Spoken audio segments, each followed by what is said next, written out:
everybody, and welcome to the Wrestling Archives podcast. I'm your co-host, Tim Hackman. And I'm your co-host, Rich Sigwald. Thanks for joining us today. We got a really good one for you. We're branching out. We're branching out over here at the Wrestling Archives. We've done the interview segments. We've done, of course, the pay-per-view and the wrestling show reviews. We've had the scholars and professors on to talk about. We've had the backstage folks. This is our very first time with documentary filmmakers who are talking about the history of wrestling and a particular slice of wrestling history in specifically, and if you listen to the show, you know that's our jam. We're all about sort of the preservation and kind of continued sort of promoting of wrestling as one of the greatest American art forms. So we're here with Cliff Bumgardner, who's a director and co-producer, and Chris Lee, who is a co-producer and also a sports anchor for WRAL. And they're here to talk to us about their newest film. It just dropped on PBS on August 8th. It is called When Giants Walked Here. It is all about the famed, the immortal, if that's not putting too much of a shine on it, Dorton Arena in Raleigh, North Carolina. So welcome to the show, Chris and Cliff. Thanks for being here. Thanks, guys. Thanks for having us. This has been a real whirlwind over the last week since it's been out, but it's been really exciting to share this with the world and see what the feedback has been. And we're glad you took some time out of your publicity tour here to chat with us. So we appreciate it.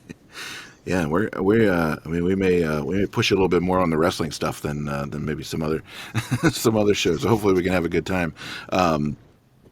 Actually, that was going to be my first question. How's the initial reaction been? You know, as you're talking to folks, what are you hearing, and I bet there's been some good stories that come out of the woodwork. Yeah, it's from my end, it's been great. I think I probably search When Giants Walked Here on Twitter a lot more than what Cliff does. I kind of want to be in the weeds and see what people are talking about, what people are saying online and everything like that. But last Tuesday, we had a premiere in person at the Rialto in Raleigh. Had a sellout crowd there. And Shane Helms, who's in the film, ended up being there. And we ended up meeting Joe Murnick's granddaughter. We met a couple of folks who worked at some of the last shows at Dorton Arena who showed up, and so it seemed like it was very well received by some of those people who were there. But then also just seeing what people have written to us online or written about it as I searched the name on Twitter. Mostly a lot of positive stuff, and I think it's a testament to how good of a filmmaker Cliff is. So I'll let him take over for that part. But it's been a lot of positive feedback for sure. Well, yeah, to build off what you were saying about the premiere, I think the coolest part of the reaction so far for me has just been all the people who've come out of the woodwork. From, I got an email, Chris, I even think I forgot to forward this to you. I got an email just through my contact form the other day from a guy whose dad was a Dorton custodian and kept the building clean all throughout the 70s and 80s. Just everybody. It's wild to see all the connections that people have specifically to wrestling in that building. Has been, we figured when we started, that's why we went in to do it, right? We knew that there were stories there. We knew that people had a connection to that building, but the scale of it has continued to surprise us all the way through. And it's now that it's out, there's so many people who are getting in touch now where I'm like, where were you 2 years ago? We would have put you in the movie. I would love to have had that perspective. But yeah, that's for me has been the greatest takeaway, is just seeing all the people who are finding it and are finding a connection to something that meant a lot to them through the movie. Yeah, that's really awesome. I mean, I think one of the things that comes through very clearly in the film is just how personal, that place and that history was to a lot of people. What a mainstay of the community it was. Week in, week out, rain or shine, people were packed in that building, sweating it up, watching their favorites, hooting and hollering. And that sort of thing doesn't just go away, when the building closes or when when the promotion moves on. Those feelings and those connections stay a long time. And as we've talked to people all over the business, that's the one thing that I kind of keep finding really fascinating is just how intensely personal sometimes this connection between an individual and the wrestling world can be. Yeah, Oh, for absolutely. And that's I think that's one of the big things about this film is it's such a personal connection for a lot of people, which kind of for us, it's this is a kind of a film about culture and how wrestling has kind of blended into the culture, not only in Raleigh, but just really in the United States of America and what it means to people. One of the things I've always said is that everybody has a wrestling story. I used to be a pro wrestler myself, and I got some good advice from somebody who worked at CNN that told me to put wrestling on my resume.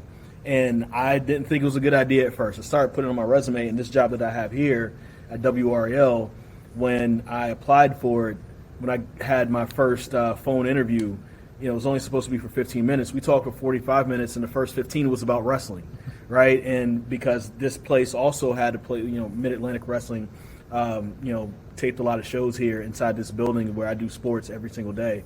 So it's it's kind of cool to see that, and that everybody really does have a wrestling story. The guy who ended up hiring me, he's retired already, but he wanted to tell me about how he was a reporter in the 1990s, and Steve Carino gave him a suplex off the top rope, and how cool it was for him to have that on a part of his reel. So, to hear stuff like that, and to also go into making this film and seeing how people had such a huge, strong connection and such a big part of people's childhoods and their lives and connection to their families, is really what it's all about. That's really funny. So I assume, Chris, you're a wrestling fan, but what about you, Cliff? Are you also a wrestling fan?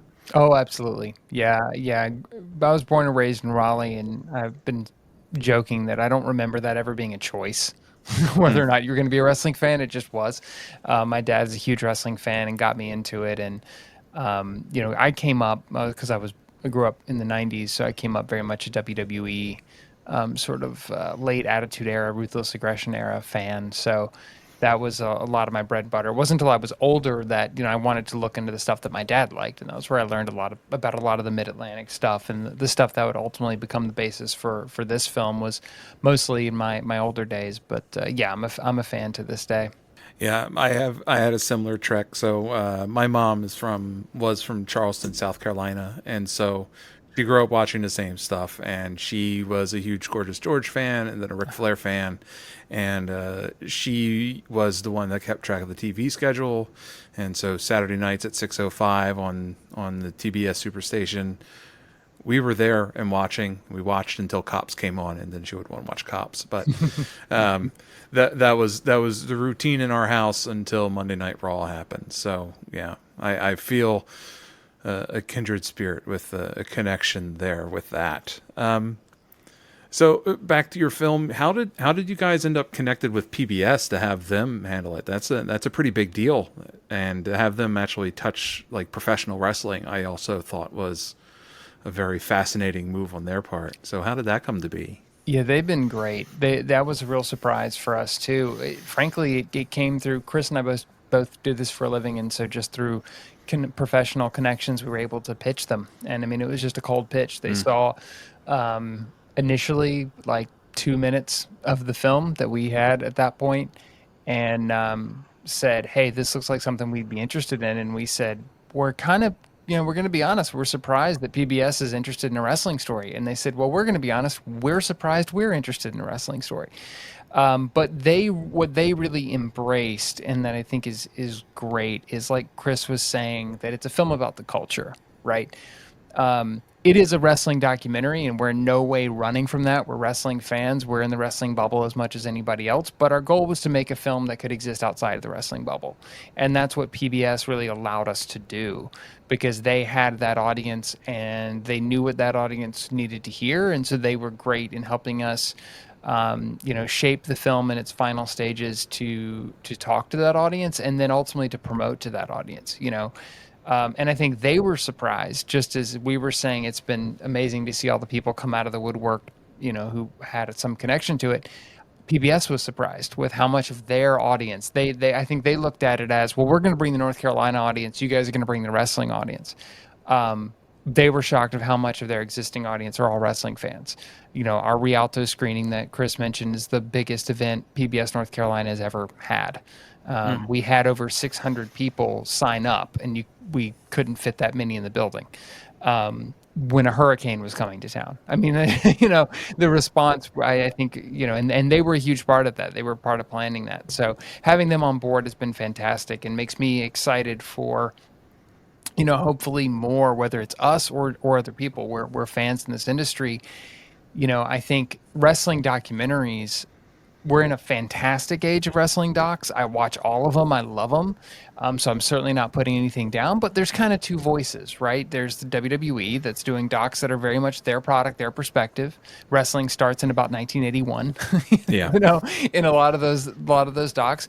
And then Vice, who has found their niche with the dark side kind of aspect, whether it is Dark Side or Who Killed WCW or any of those shows. They're leaning into controversy and whatever, which makes sense, and there's plenty of that. But those are kind of the two voices that are out there. And I think what we tried to do with the film and what PBS gave us a platform to do was to look at wrestling as culture, to look at it as history, to look at it as so much more than just the wrestling show and everything that's around it, as sport, as, television history, all those things. That's what having that platform allowed us to do, and what I hope we get to do more of in that space going forward. Well, you gave me goosebumps just because, like, one of the topics that we've frequently harked back to is WWE retelling stories, changing the history, and then on the opposite side of that, you do have Vice, which presents wrestling in a negative light, and the only people that don't view that show as negative are wrestling fans because they're just, well, that's really cool. Yeah. But your film presented wrestling in such a positive light, and in such a love letter to the people that like wrestling, because there's still that stigma also of being a wrestling fan. And the moment in your film when you talk about, like, it didn't matter your size, your age, your skin color, your ethnicity or religion, you sat next to each other in the Dorton Arena, shoulder to shoulder, watching, I don't know, Ric Flair and Buddy Landel beat the crap out of each other. That's where wrestling really brings everybody together. And so it was such a positive feeling coming out of that. And then having, like, a real story told too. Like, it felt authentic, as Tim and I are both librarians. And so we like having that authentic sound to it. Like, it's properly researched. There's not like any kind of corporate sway trying to change where the story narrative goes or anything like that. I think was really important. You guys remember that time Vince McMahon invented wrestling? Good times. Good times. Yeah. No, I mean, and from PBS's perspective, I think it makes sense because wrestling's definitely having a moment, right? Like, the TV shows are popping, the ticket sales are popping, the documentaries are on like multiple times a week. Like, I've sat down and tried to calculate out how many hours of wrestling based programming there is on TV like any given week, and it's insane. Like, I can't remember anything like this ever. And I know it's a bubble and it'll burst eventually, but make hay while the sun shines, right? And get your story out there while there's people willing to put their eyeballs on it.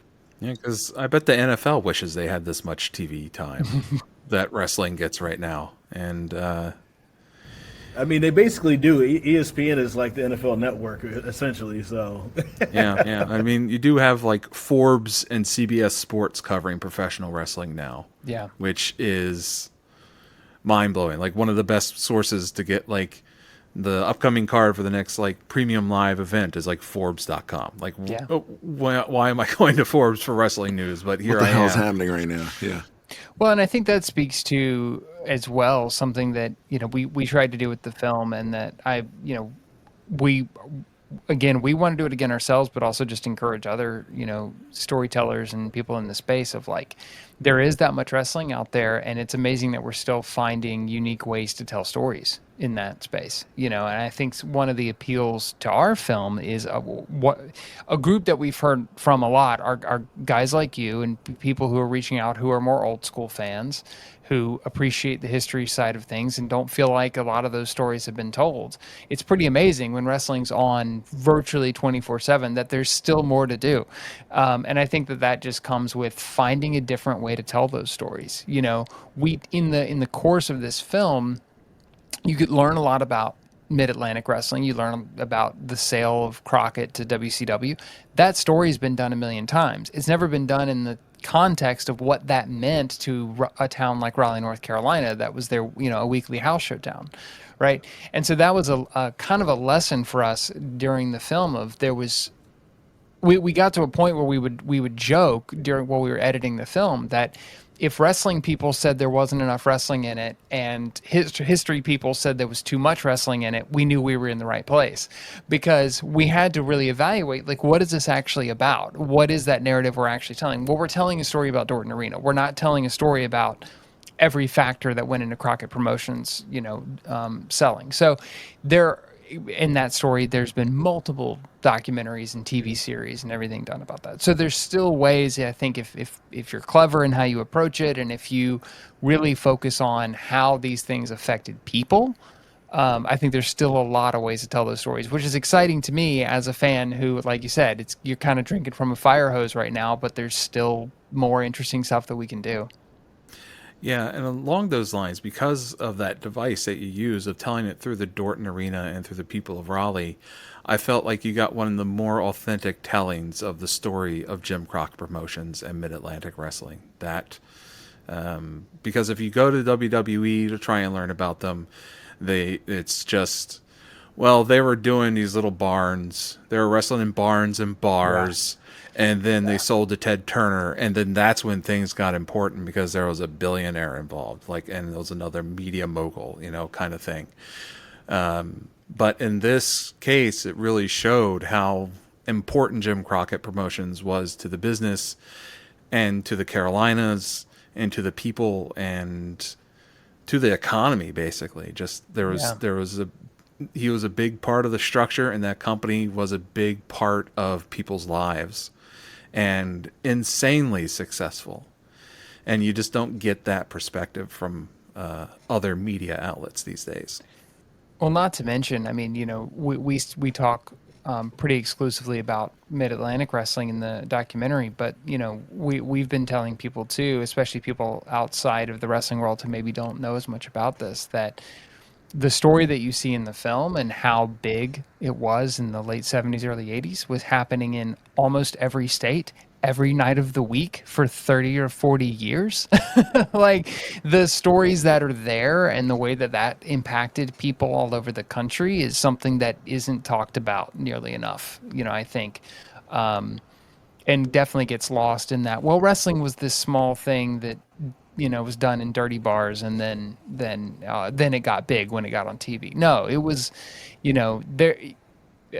there are people out there, and I don't know enough about this data to like stake my claim on it, but there are people out there who will say that wrestling made, adjusted for inflation, more money in the 1970s than it's making now, because you had, and drew more people, because you had thousands of people in multiple towns every night all over the country. Like, that's insane to think about. As hot as wrestling is now, is not actually the biggest it's been in the States, which is crazy to think about. Even the Attitude Era, wasn't the biggest, it was the biggest for a couple of companies and on national television. But, like, it's so crazy when you widen out and actually look at how big this thing has been for generations.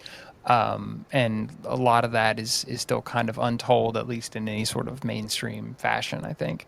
We said this in the doc. I mean, the fact that you can go to the same place every week on the same day and get 5,000 plus people in that building, it just kind of is a testament to what Cliff was just talking about with that, like with kind of what wrestling was to the community back then, and like here.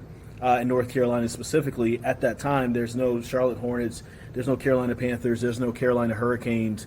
It's Duke Carolina basketball, and it's racing, And when those aren't in season or when they're not in the state, what else did you have but wrestling? And every single week at this one place in Raleigh, and every single week at this one place in Greensboro, and every single week in this one place in Charlotte, and they're doing big business in those places. And so, there is definitely, we took a smaller snapshot of Raleigh specifically. There's a larger story to be told about what wrestling, actually means to us as Americans, and just to people all over the world as well, because it's like we've said before, it's just a huge piece of the culture that doesn't get its true just due. There is no real physical wrestling Hall of Fame or a place like that to kind of commemorate what's been going on. It's been funneled into this WWE bubble, which I'm not an anti-WWE guy. You'll never hear me say anything negative about them. I love WWE. But also, just from a storytelling perspective, if you only tell things from that one side, you're not getting the full picture. And as a journalist, I understand that. And that's one of the things I'm glad we're able to kind of help out with this. Yeah, 100%. So I could imagine a whole series of documentaries. If you guys are looking for projects, where you go around and, the Omni in Atlanta, the Sportatorium in Dallas, the spots in St. Louis and Detroit, and, and even across the river, up there. We had a buddy, he's a professor in English, and he studies pop culture. He does a lot more with gaming stuff these days, but he's written some stuff about wrestling. And he grew up in Canada, just across from Detroit. So, of course, they saw the Sheik and stuff on TV constantly. And they used to go down to the, I don't know, it was just like the local civic center. He went to a Catholic school, and so, like, the priest would take a van full of, like, all the boys from the school, 20, 30 kids, take them on down to the thing. They'd sit there in their priest robes, smoking cigarettes, watching wrestling, and while all these little Canadian kids just going nuts. So That's yeah, awesome.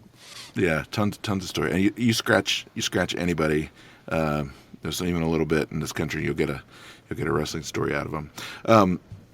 So we've gone on maybe a little much about how much we all love wrestling, how important it is. I want to focus on the documentary itself a little bit, which again I think is a really excellent piece of filmmaking. I really appreciated the focus and the look and the feel, and again sort of the emotion you captured. But one of the things that I've actually thought was really interesting is kind of the discussion of the architecture of the place, and that's something I didn't know a whole lot about. Sort of the Futuramic style and the unique structural features, and I mean really the kind of crazy way that thing is put together. Then there's the tragic death of the architect. Did you know any of that stuff before you started this, and how does that sort of affect the scope of the story overall? Yeah, that a lot of that was a kind of a wonderful surprise. I mean, growing up in Raleigh, Dorton is one of those landmarks that you hear about all the time, and people talk about, oh, it's this architectural marvel, and people have talked about it all over the world, but I had never gone deep until we started doing the research. And that was kind of the area Chris and I divided up things over the course of the production. And since he used to wrestle, he had a lot of the wrestling contacts. The Dorton history side was something I kind of dove into because I knew nothing about it, and I found it really interesting. And so we worked with NC State University and some other institutions here to go into that. So yeah, it was surprising. The thing that really got us, I think, the most, and that affected our storytelling the most, and something we go into quite a bit in the film, is that not only was architecturally Dorton this very intentionally built, high-minded kind of project, it was also from a cultural perspective. The architect was Polish, had come through World War II, seen fascism very close at hand, and saw architecture as a way to challenge that and to create a more progressive society by creating spaces that brought people together. And he saw that, a fairgrounds was a great place to do that, to bring people of all walks of life together. And when we were talking to the professor who's in the film, Barack, and he was telling me all this, and I was like, well, do you know about the wrestling history? And he was like, no. And I was like, well, look at these photographs. Look at what a wrestling crowd looked like. Rich, you mentioned that we showed that in the film. And he had this revelation then of, oh, wrestling actually like achieved what they set out to do with Dorton. And I think that was one of the first, when that connection was made, it was one of those first places where we started to realize, oh, these things are more linked than just something happened there. There's actually a real thematic and intentional link between these two institutions that could not be more different in, aesthetics or culture or, anything else, but that they're really, really tied, and where they're tied is quite physically in that building. That was a huge revelation for us that I think propelled a whole side of the film that people seem to be really surprised by when they watch the movie. Yeah. Personally, I grew up in Greensboro, so I was used to hearing about the stories of the Greensboro Coliseum, the first Starrcade in '83, and all that, the other things that were kind of going on there. But my dad grew up in a small town that was kind of between Greensboro and Raleigh. So when he grew up going to wrestling events, he went to both. And I remember him taking me to wrestling events as a kid, and he would talk about what he saw at Greensboro Coliseum and what he saw at Dorton Arena, and his eyes would always light up talking about Dorton, because he was like, it's just this interesting looking building. It's got like this swoop thing, and he was trying to describe it to me. And I have some family members that lived in Raleigh, so I remember one time as we were coming to visit him, he drives by and is like, "Look, you see what it looks like?" And and I was just kind of like, "Man, that does look interesting. It looks like a big Pringle, on top of a building." And so, it was cool to kind of get a look into like what he felt about it. But ultimately, I learned a lot more about Dorton itself through the making of this film. So when the idea came up and Cliff, hit me up about this, I was, excited to be on board, because just as a professional storyteller anyway, it's always interesting to learn more about something I didn't know. I've learned a lot about wrestling, but focusing on this building in particular, kind of helped me understand a lot more about the territory days and things that I didn't get a chance to experience as a kid. Okay, so I don't nerd out about architecture a little bit, but as I have another, this is what happens when you work in academia your whole life. You have friends who do all this like really fascinating niche stuff that nobody else cares about. But so I have a friend, and part of what he does is sort of talk about, and research and write about, kind of architecture and sort of the role that it plays in, just sort of how people construct their own lives and identities and such, and here you have this place. It's like, it's right there. It's like you said, it's a gathering spot, and it kind of almost takes on its own sort of thing. I know it's hard to explain without sounding like a bit of a hippie, but it's an interesting phenomenon. Even just think about it practically, you can see this in the film, or you can look up pictures of Dorton itself. Because of the way it's designed, there's no interior beams. There actually are two interior beams that, this isn't a fact in the movie, so this is a fun little extra. There are two interior beams in Dorton that were added to the architectural plans because the people building it didn't believe the building would stand without them. They serve no architectural purpose. They are there to make legislators feel better. That's literally the only reason those beams are there. But in terms of the actual, in the main arena itself, there's no beams. So there's nothing blocking, your vision or blocking you from filling it with people. There's no VIP boxes. Every seat, with the exception of obviously if you wanted to pay for ringside or something, but every seat has virtually the same view because of the way the building is designed. So literally, physically, it's like an equal space. And I mean, that blew my mind when I started to think about that, of like, oh, right, we now build arenas based on a hierarchy, right? And we now literally build these spaces to separate people so that we can charge them more. This building was the antithesis of that. So the building itself, the actual physical space of it, totally changes the way that people interacted with it and created an experience there that you're not going to get anywhere else. To this day, you're not going to get that. One of the reasons wrestling companies don't come there is because all of those same reasons, right? It's hard to charge for that now. You can't make as much money there. All of those things. So yeah, the physical space has a massive impact on everything that goes on. Even though this is the first documentary I've ever worked on, Cliff invited me to come work on it with him, and we had this great partnership that started about 3 years ago on it. But since then, I basically read about some things about local stadiums and came up with this idea and pitched it to WRL. And last year I had a documentary that came out called Ghosts in a Stadium, which basically shows racial histories of basically behind some stadiums in North and South Carolina. And so one of the stadiums there is Carter Finley Stadium, which is across the way on the same fairgrounds as Dorton Arena. And that land that was there before all of that was there was actually a place where freed, formerly enslaved folks went to settle, and it was basically a community called Lincolnville. And so this isn't in either movie, but just because I know the history because making both of these movies, those folks who are at Lincolnville were forced to sell in 1932, being told that there's going to be a state prison here. In 1937, we know that Matthew Nowitzki is being brought in to make plans of what's going to be here on this land. So for me, I made this connection as like, wow, these people who were here on this land were kind of tricked out of their spot, thinking something else was going to happen. It was a forced sale and different things like that. And then for this to come here, it kind of gave me some mixed feelings because, you know, this was a community that was brought up and kind of taken away. And now PNC Arena is there. That's where the Carolina Hurricanes play their hockey at. You know, Carter Finley Stadium's still there. Dorton Arena is there. That's where the state fair happens every year.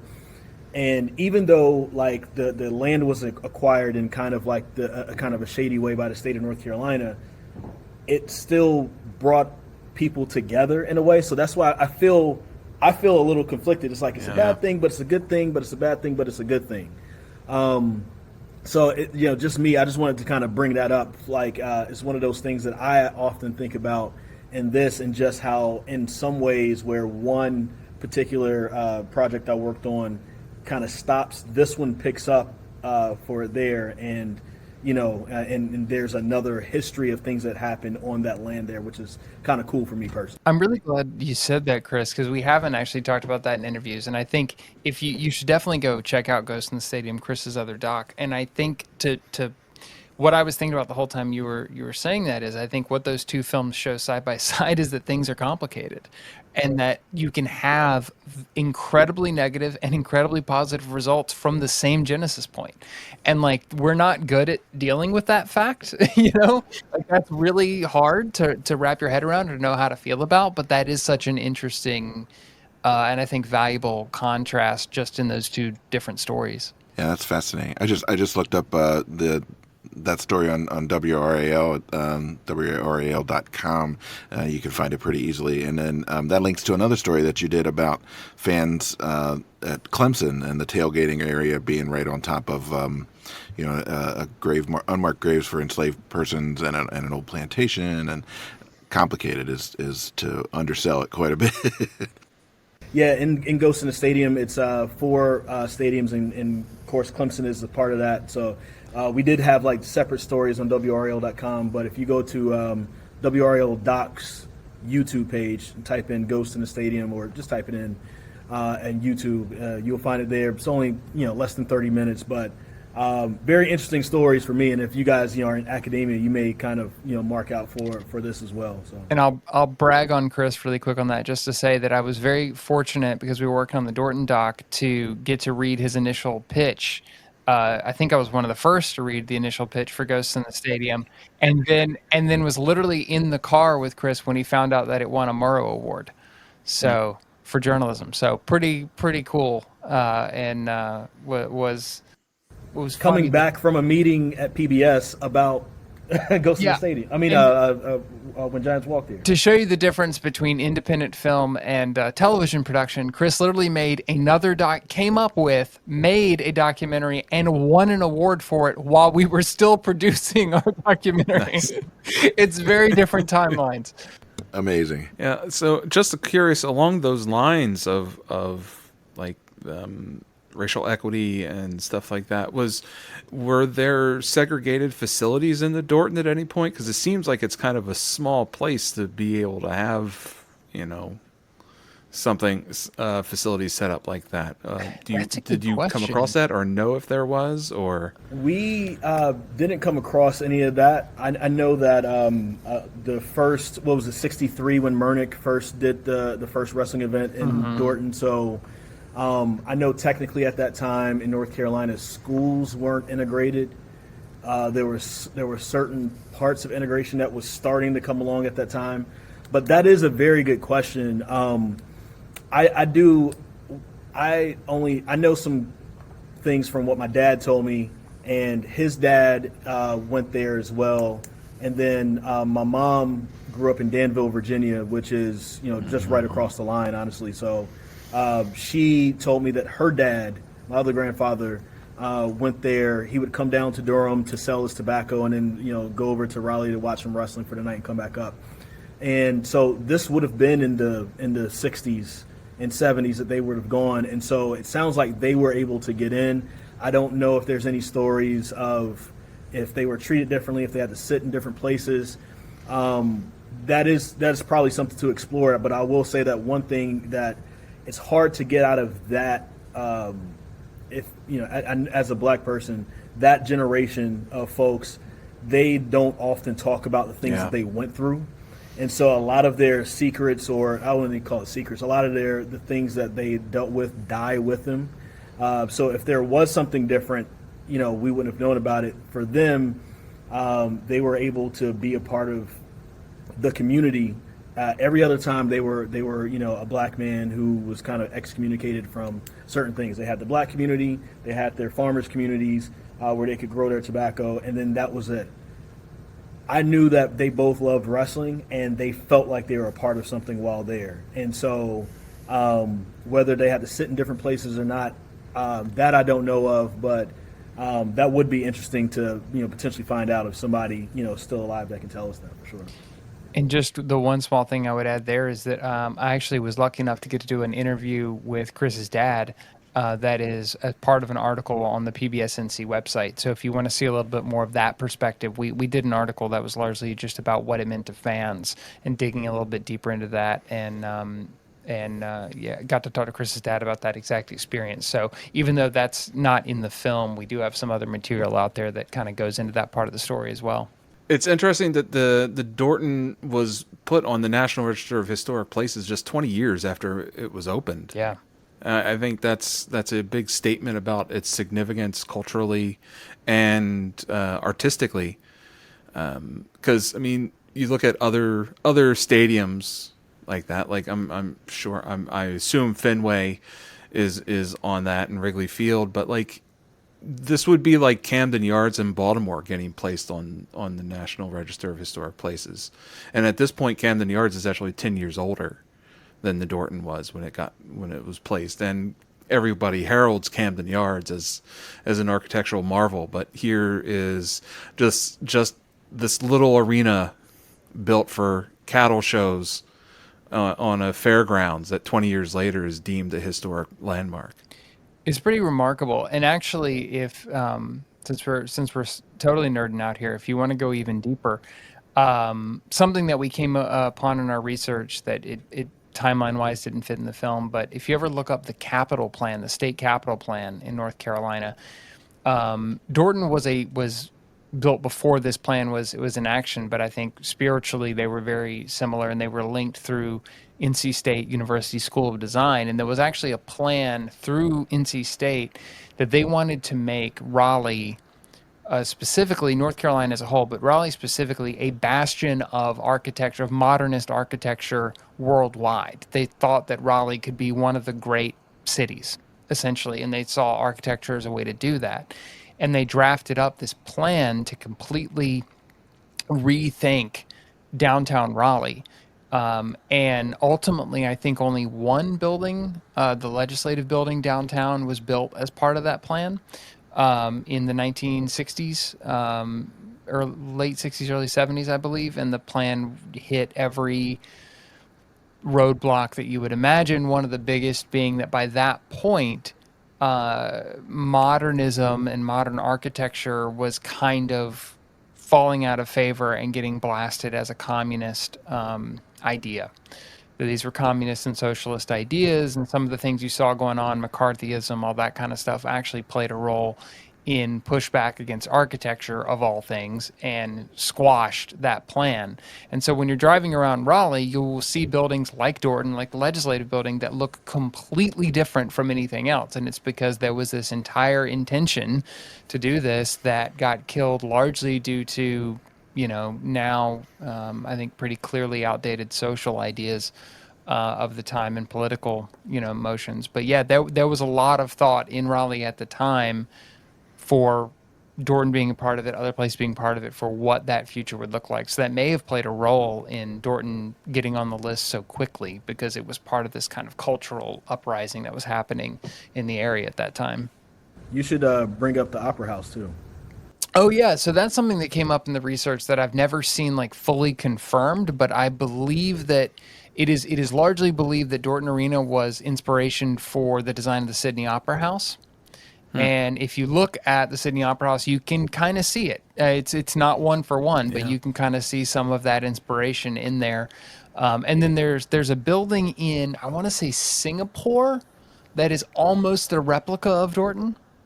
That was another, architectural students, who revered Matthew Nowitzki, the designer of Dorton, going on to do something of their own. So it has been actually replicated in several places. And like I said, it's rumored that it played a role in the building of the Opera House as well. I wonder if the Opera House is built with that same kind of like that sort of tensile structure where it goes underground and connects and all that stuff. And I don't know. This is a future project. Clearly, we need to work on this. Maybe there's more worldwide architectural influence than you think here. Totally. It seems to be I can only make anything about building, so that's my thing. That's my genre right now for some reason. Yeah, a lot of the drawings that you see in the film also reminded me a lot of like the designs for like the Queen's World Fair and those kind of things. Like it looked like it was a setup to have some sort of massive exhibition, not just a state fair at it, or cattle and livestock auctions, but Nowitzki bring was the world to it. Nowitzki was designing the entire fairgrounds to be this world class, you could have a World's Fair there type place.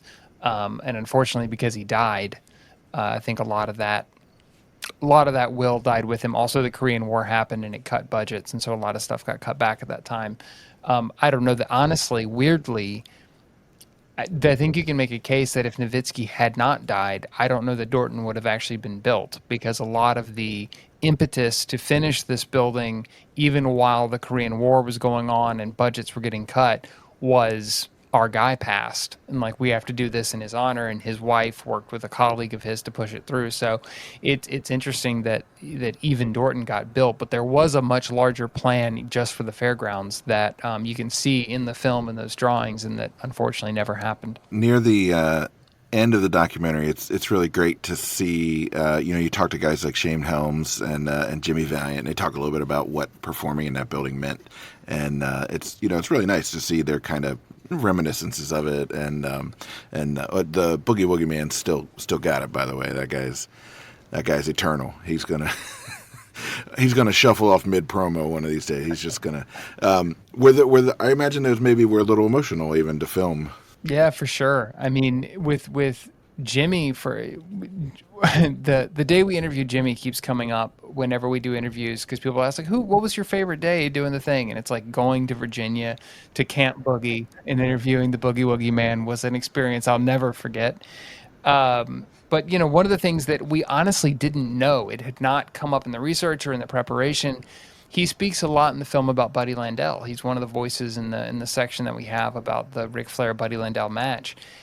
And I had no idea that he was, one, so close with Buddy, but two, that he was literally there the night that changed Buddy's career, that ultimately led to him, being fired. So when that started coming out during the interview, I was very taken aback, and it's one of the most emotional and I think impactful parts of the movie for sure, and not something we anticipated going into that conversation. Yeah, we've seen some of Buddy Landel's work, and it's funny because we were incredibly harsh on him just because we totally fell for the kayfabe.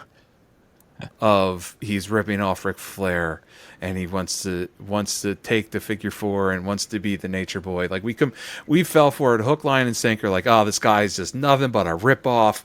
Oh, whatever. He's just scamming us, And your documentary, I wasn't expecting to have that voice come through of like the real story of Buddy Landell come through in your film, and then to hear that story out of Jimmy, I don't know if he's told that story anywhere else. Was just incredibly moving and heartbreaking to hear. It was. That was one of those things that kind of touched me personally because I remember as a kid, I don't know if you guys were around when Smoky Mountain Wrestling was around, but here, like when I grew up in Greensboro, you'd watch, like, I can't remember the old WWF Saturday morning show that they taped with Todd Pettengill was hosting it. And then locally after that, they'd put on Smoky Mountain Wrestling.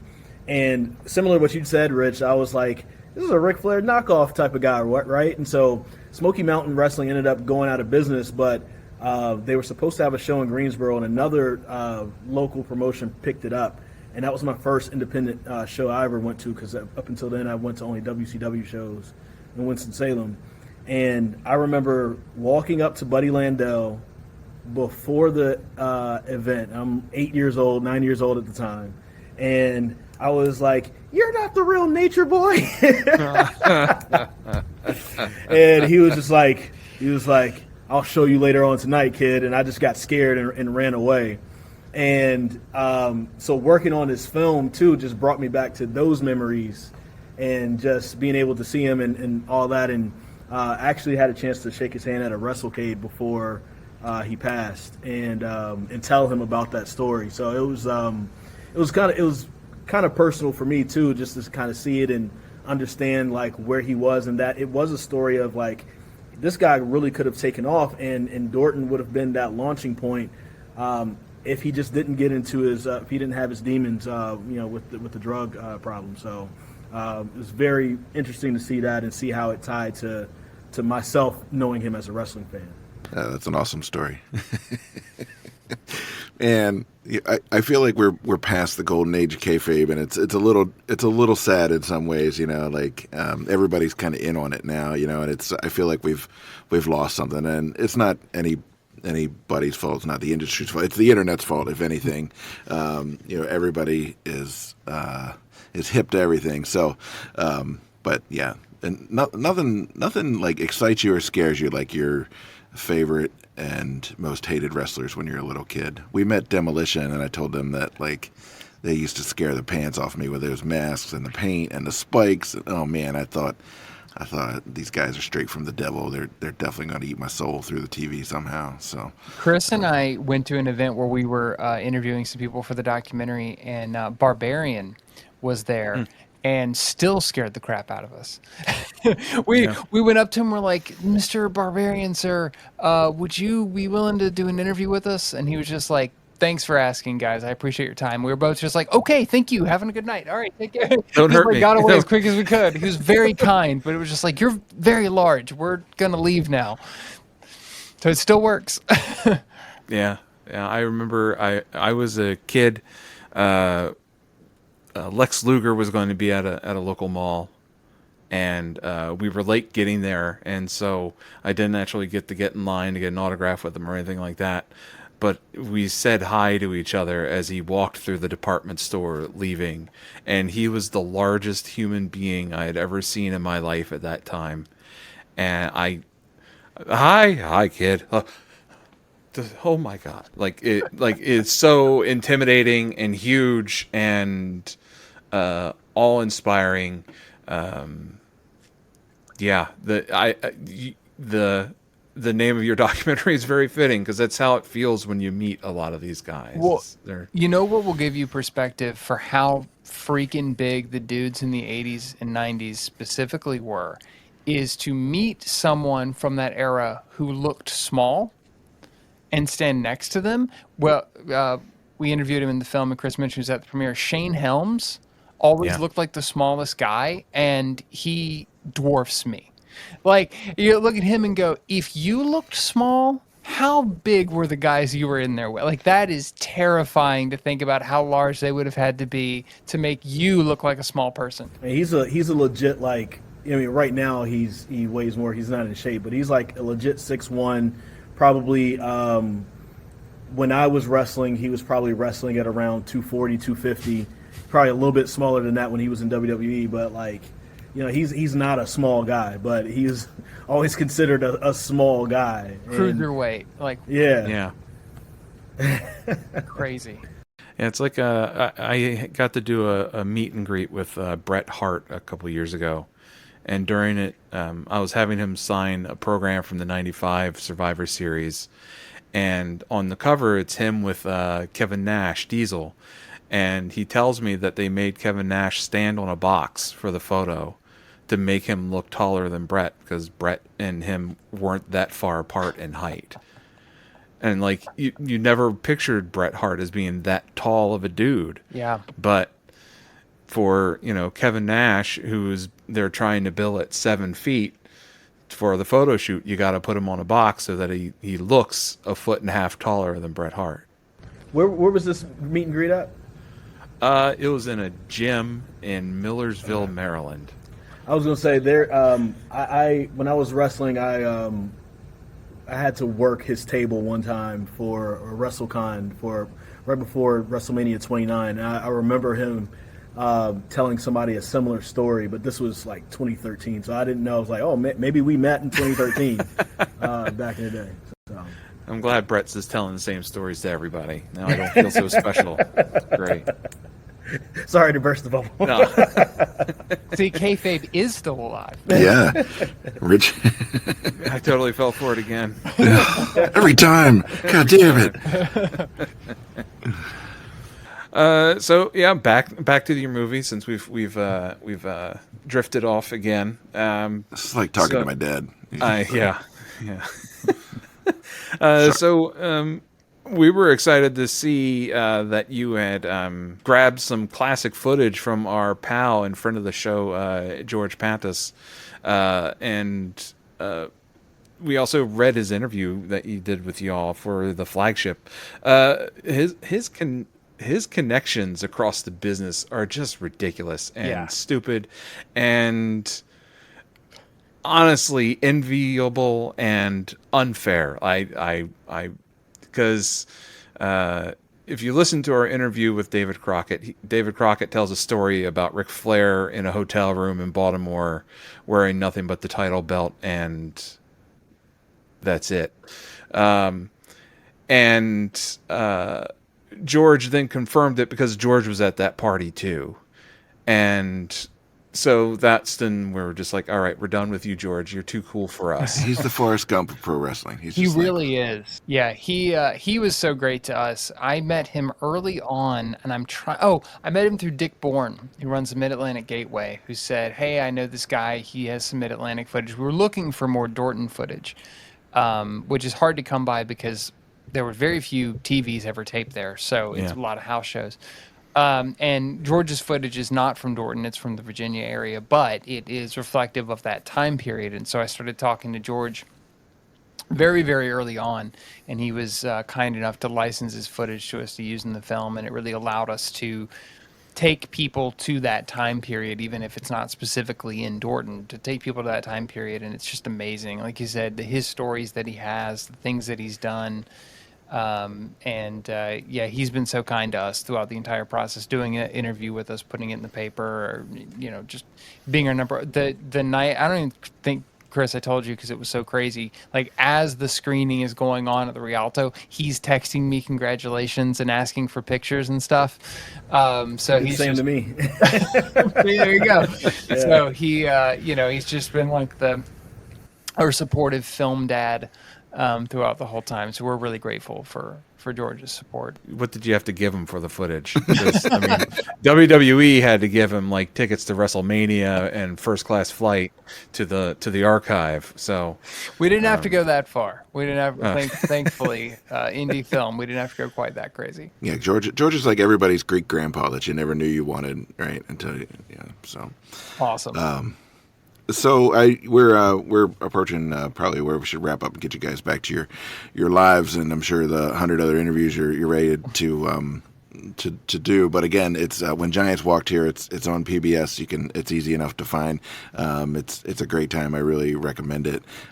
So Cliff, your film and production company Slugline Media is based there in Raleigh, right? And you guys create a variety of content with a focus on documentary storytelling. Is there anything that's coming up? Anything you'd like to tell us about upcoming projects? I mean, you've had your hands full, I'm sure, with this promotional blitz. Oh yeah. So we do Slugline, as you mentioned, is my production company, and Chris works with us as well, obviously on this film and other projects. We do client side and the original side, and kind of let one fund the other. So if folks are looking for documentary production or anything like that, then feel free to check us out. On the documentary side, we do actually have 2 films in development right now, not ones we're able to talk about just yet, but we have 2 films there. And then Chris and I have been, throughout this process, I think not only as we got closer as friends and as collaborators, but also I think I've really drawn Chris in with the documentary lifestyle. And so we're constantly texting each other of what about this? What about this? What about this? So we're starting to work on what shape that's going to take moving forward. And some of that will be wrestling related, we hope, and some of it won't. We have, it's funny for me, a lot of my background, similar to Chris with Ghost in the Stadium and some other things, but a lot of my background is in more emotional and serious topics. I've done work in the human trafficking space, sexual assault space, racial equity, true crime. So I used to be known as the guy that made people cry. So it's nice to do a doc that's a little bit more fun. But so I'm sure we'll be dipping into that side as well. I like looking at the southern U.S., Southern culture in all of its complexity. It's tragic and beautiful at the same time, and looking at all of that and holding that, being able to, like we were saying, hold Ghost in the Stadium, which I didn't make, but just to say, hold that story next to Dorton and say, these are part of the same world, and there's good and bad here, and we need to be able to talk about that honestly and openly if we're gonna learn the right lessons. So that's what we're trying to do, and I'm sure if folks follow along, there'll be more soon. Yeah, and Cliff is he says he's gonna get me into this world. I've been in this industry and news I've been in journalism, I'll say, for 20 years. I started off in print, and then ended up going to radio, and now I'm in television. And now working with Cliff, I'm reading these books to learn a little bit more about filmmaking and stuff like that. Because from my standpoint, basically like what I wanted to do with Ghost in the Stadium, you come across these stories that's we normally have a minute and a half to tell these stories on television.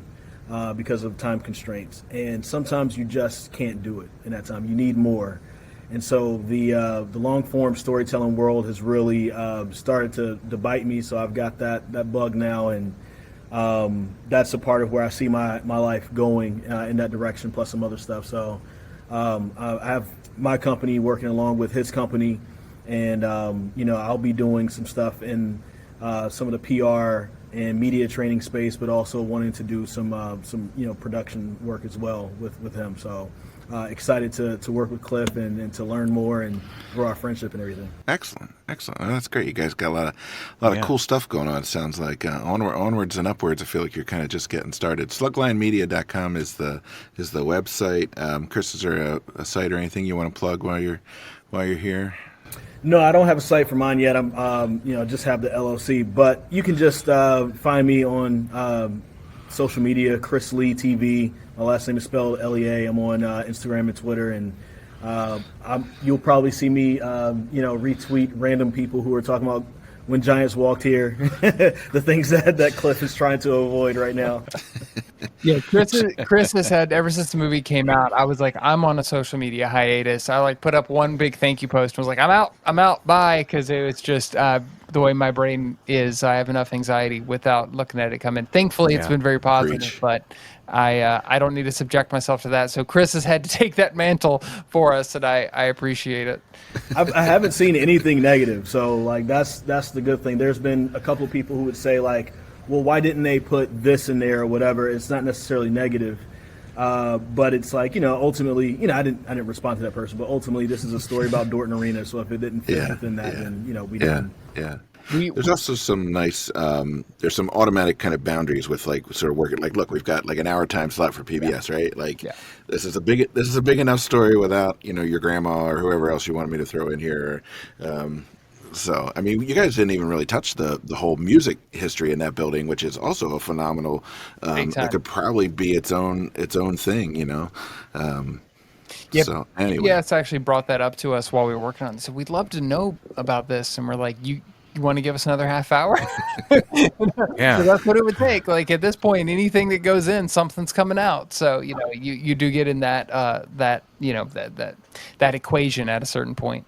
I smell sequel money. Because I was a music major, so you would have had like all three of my things, like the architecture of the thing, the wrestling, and then you're going to throw in music. I'm just going to watch your movie as I fall asleep every single night. It's just gonna rock me right to sleep gently. The most.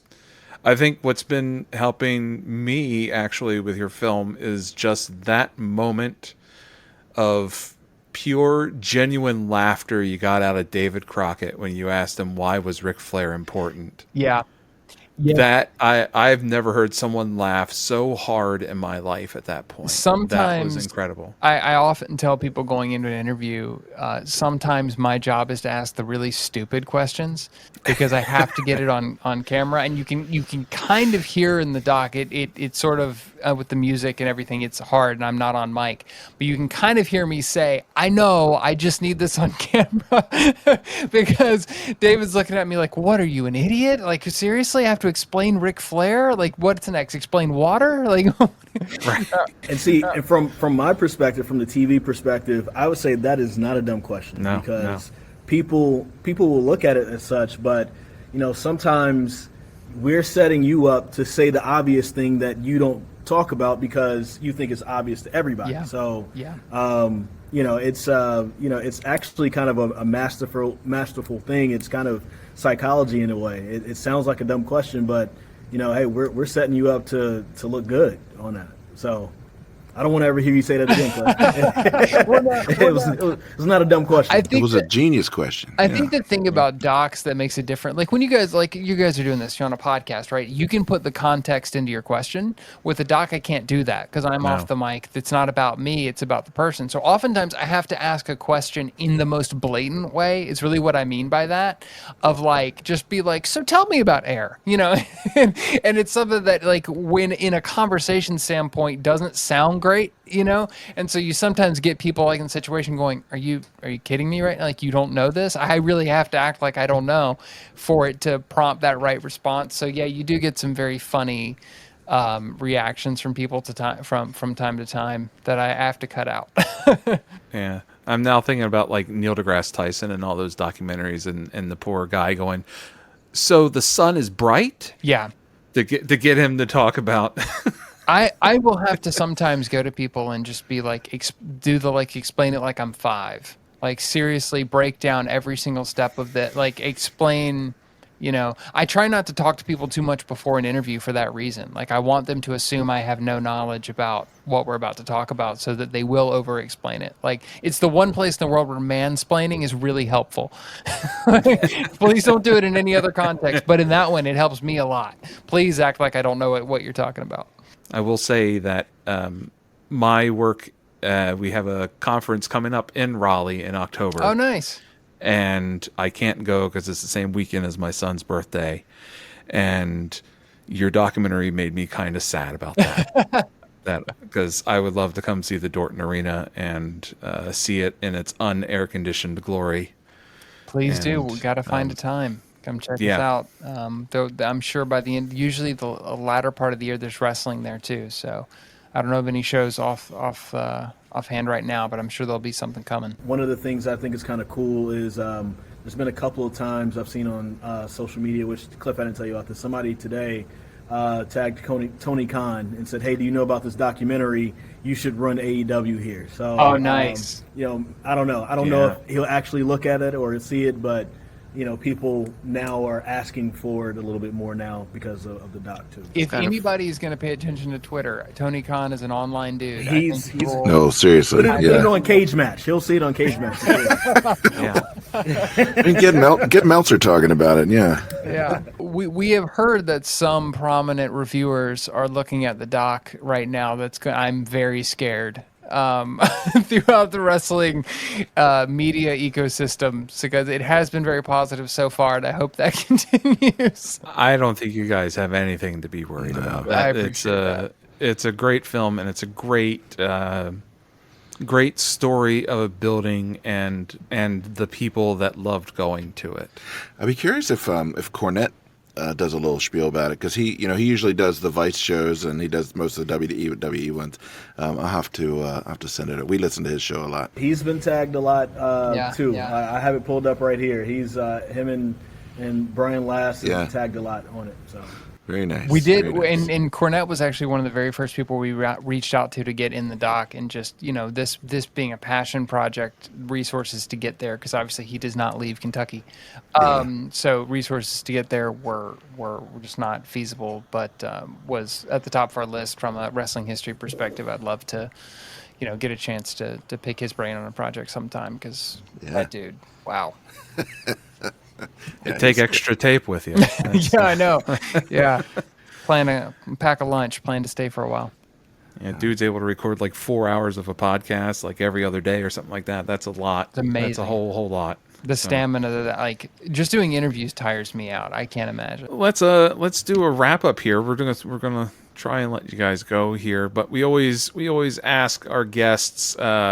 Since you guys were so non-WWE, we won't ask you what your favorite WrestleMania was, but we will ask you your favorite wrestlers and your favorite matches. I can answer to my favorite WrestleMania because I do love WWE, but I loved, as a kid, the one that captured my imagination the most was WrestleMania 6. I was 4 or about to turn 4 when it came out, but I remember seeing it for the first time in '91 when I was 5. And so 2 favorites. At that point, it was mind-blowing to me to see 2 fan favorites go against each other in Warrior and Hogan. And it just blew my mind as a kid, and so it captured my imagination. And so that's my favorite. As far as favorite wrestlers growing up, Warrior, Hogan. I don't claim Hogan anymore for obvious reasons, but then I would say Bret Hart, and more recently, Sting, and then more recently, Bryan Danielson is somebody huge on my list. And then as of late, I'm gonna be real. My favorite wrestler is Bianca Belair. Like she has everything that you're looking for, and I just kind of love how authentic she is within herself. And favorite matches, Iron Man match from what was it, Mania 14? Was that 14? Somebody's going to say he doesn't really know wrestling. Whichever, Shawn Michaels and Bret Hart Iron Man match, and then the Shawn Michaels and 12, by the way. Okay, Shawn Michaels 12 and Shawn Michaels and it felt a little too early, but okay, 12. Shawn Michaels and Razor Ramon ladder match from 10. Some of my favorite matches that I think about, and then there's a lot of. We can go down. This is another episode, but there's a lot of early 2005 to 2009 Ring of Honor and TNA stuff that just is mind blowing during that time, which kind of helped define who I was as a wrestler when I wrestled for a little bit. But yeah, so but going to stuff that people know, that's those are my favorites. Man, that's gonna be hard to top. Favorite Mania, I have such a hodgepodge of different ones in my head. It's hard to pick just one. I will say I thought this year's WrestleMania was like one of the best in a really long time. A friend texted me afterwards and just said, "Did we just see the season finale of wrestling?" Like it just felt like, how are we gonna? Well, okay, what comes next? Like this is everything paid off. We're great. I absolutely loved this year. So it's one of my favorites in a really long time. Favorite wrestlers when I was a kid, my first love was Sting. And then when I got a little bit older, I became that kid who cheered the heels. And so Triple H was my guy. Triple H and then Kane, actually. I met Kane when I was a kid. That was my, like, being terrified of somebody that I met. And then I was a huge fan growing up. These days, MJF, and as controversial as it is to say, CM Punk. Depending on the interviews we've done, I've gotten very different reactions depending on who we're talking to, as when I say CM Punk. But two of my favorites to watch today, and Rhea Ripley, Bianca Belair, definitely on that list too. Favorite matches, it's nothing, not going to reinvent the wheel. Bret Hart, Steve Austin submission match from WrestleMania 13. One of the matches that I've used to get people into wrestling, to explain what wrestling is to people. And since, Chris, you mentioned TNA, the Samoa Joe, Kurt Angle MMA style match is another one that I've used to get people in that I really love. I forgot what pay-per-view that was on. It's like a Sacrifice or something in mid-2000s. But that's a match that I had a buddy who was into UFC and was okay with wrestling, but kind of like, and then I showed him that match, and he was like, oh, if this is what wrestling can be, then I'm in. So, those kind of are the ones I often gravitate towards. So those are probably my top these days. It's funny you mentioned controversial, because Tim and I were actually having a discussion earlier today, because, we don't talk enough online. And here we have to talk all throughout the day, too. That WWE has really bridged out to create three different type of wrestlers. You have the heel, you have the babyface, but then you also have the controversial that runs down the middle.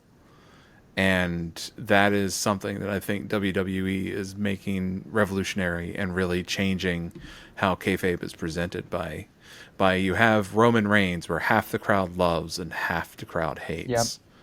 But everybody's excited he's there. And CM Punk is the same way. And Seth Rollins. These folks that just like run the middle ground and make you question what's right and wrong. And that's life right now. I mean, look at our presidential election. It kind of is what politics is right now. Like before, I think there was more of an easy definition of good versus bad in our society, and now, like it's blurry to some people, right? Like for some people, it's like, how can you like this person? And for others, it's like, how can you not like this person? Yeah. And so it's literally the same that we have going on right now. So you're right. I think you touched on something there. It's definitely genius from their part. And no coincidence that one of those candidates is in the WWE Hall of Fame. Yeah. No. Well, I mean, okay. So look, when our buddy Dr. Mark was on here, we talked about. I think we talked about that. I know we talked about it at a panel we did on pro wrestling at my university last year. About that guy being kayfabe through and through, right? Like he knows he's bullshit. Most of everybody else knows he's bullshit. Some people love it. The rest of us are kind of like, this is not good. Anyway, but it is 1000%. I don't know of any other sort of like concept from kind of like social or media cultural studies that explains it any better than that, The fans that are rooting for that are doing it because it is transgressive and evil and bad in a way that they can get behind, and the rest of us are like, what is your actual problem?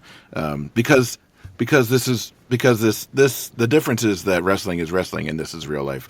And now I'm going to get off my soapbox before I get Rich fired. But that's well, to be clear, I only cheered the heels in wrestling.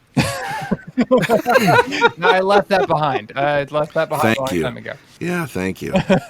So, well, I was never a heel guy myself. And I assume you no longer claim Kane either, right? So like he's. Well, yeah, I was gonna say I had some jokes lined up on that one too, but yeah, that one's hard now. Chair shots are a hell of a drug. Well, gentlemen, this has been awesome. We really appreciate you taking the time to talk to us. When Giants Walked Here is the name of the film. Again, you can find it on PBS. It's all about the fabled Dorton Arena in Raleigh, North Carolina. You will definitely enjoy it. You're into I don't know. We talked architecture. We talked pro wrestling. We talked music. We talked Southern culture. We talked politics. Anything that you like. Actually, there's something in this movie for everybody. So Cliff Bumgardner and Chris Lee, thanks again for joining us.